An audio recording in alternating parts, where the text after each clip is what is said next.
এর উপর ওষুধ নাই, কিন্তু এই ওষুধের যে সাইড এফেক্টগুলো আছে সেগুলো নিয়ে কি আমরা অ্যাওয়ার আছি? অনেকেই বলেন কেউ ইচ্ছে করে মারে না, বাচ্চা দুষ্টুমি করে বলে মারে, বাচ্চাকে না মারলে ডিসিপ্লিন হয় না। আপনি যখন কারো গায়ে হাত তুলছেন, স্পেশালি একটা অবুঝ শিশুর গায়ে, সেটা টোটালি 100% আপনার কারণে মারছেন, শিশুর কারণে না। অনেকের মোশন সিকনেস থাকে না, যে গাড়িতে বা বাসে উঠলেই বমি করে দেয়, আবার অনেকের কিন্তু থাকে না। তো যাদের মোশন সিকনেস আছে তারা তো এখন গাড়িকে দোষ দিতে পারবে না, তাদের নিজেদের বমি বন্ধ করার জন্য কিছু টেকনিক অ্যাপ্লাই করতে হবে, যেমন পলিথিন ক্যারি করা, বমির ওষুধ খাওয়া বা টক জাতীয় কিছু খাওয়া। গাড়ির কিন্তু এখানে দোষ দিয়ে লাভ নাই। আর প্রথমে যে বলছিলাম ওষুধের সাইড এফেক্টের কথা, কিছু সাইড এফেক্ট উল্লেখ করি। আমাদের দেশে যেহেতু শিশুদের মারধর করে বড় করা, মারামারি করে ডিসিপ্লিন করা এত ফেমাস, এত কার্যকর বলে আপনারা দাবি করেন, আমাদের দেশের মানুষই কেন রাস্তাঘাটে যেখানে সেখানে ময়লা ফেলে? যে কোনো জায়গায় আপনি লাইনে দাঁড়াতে যান, সেটা বাসের টিকিট কাউন্টারের জন্য হোক বা শপিং মলে ঢোকার জন্য হোক, বা গুলশানের মতন পশ এরিয়াতে গিয়েও যদি আপনি কোনো শপিং মলের সামনে কাউন্টারে দাঁড়ান, তখনও দেখবেন যে কেউ না কেউ লাইন ভাঙতে আসছে। রাস্তাঘাটে এত জ্যাম কেন? কারণ সবাই লাইন ভাঙতে চায়, সবাই নিয়ম ভাঙতে চায়। এত দুর্নীতি, এত অনিয়ম দেশে কেন?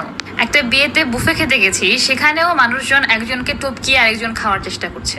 এছাড়া বিয়ে বাড়িতে গিয়ে খেতে পারুক না পারুক একগাদা খাবার নিয়ে প্লেটে জমানো, চুরি, ডাকাতি, ছিনতাই, এগুলো তো আছেই।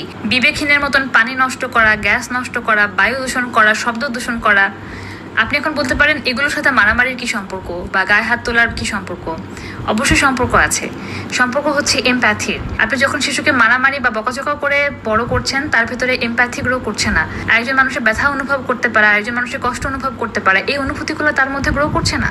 আরও আছে, এই ধরনের মানুষগুলো বড় হয়ে রিলেশনশিপ নিয়ে খুব বেশি স্ট্রাগল করে, সেটা ফ্রেন্ডশিপ রিলেটেড রিলেশনশিপ হোক, সেটা ভাই বোনদের সাথে রিলেশনশিপ হোক, সেটা নিজের স্পাউসের সাথে, হাজব্যান্ড ওয়াইফের সাথে রিলেশনশিপ হোক। রিলেশনশিপ নিয়ে এরা খুবই সাফার করে। এরা জানে না যে কিভাবে একটা রিলেশনশিপকে টিকিয়ে রাখতে হয়, কিভাবে পার্টনারকে সরি বলতে হয়, পার্টনারকে কিভাবে রেসপেক্ট করতে হয়, আরেকজনের সামনে ইনসাল্ট করে কথা না বলা, ঝগড়া হলে কথা বন্ধ করে না দিয়ে কমিউনিকেট করা, কারোর সাথে মতের অমিল হলে সেটাকে যে রেসপেক্টফুল উপায়ে হ্যান্ডেল করা যায়, বা অন্য কারো মতকে গ্রহণ করার যে গ্রহণযোগ্যতা, সেই জিনিসটা মানুষের ভেতর নাই।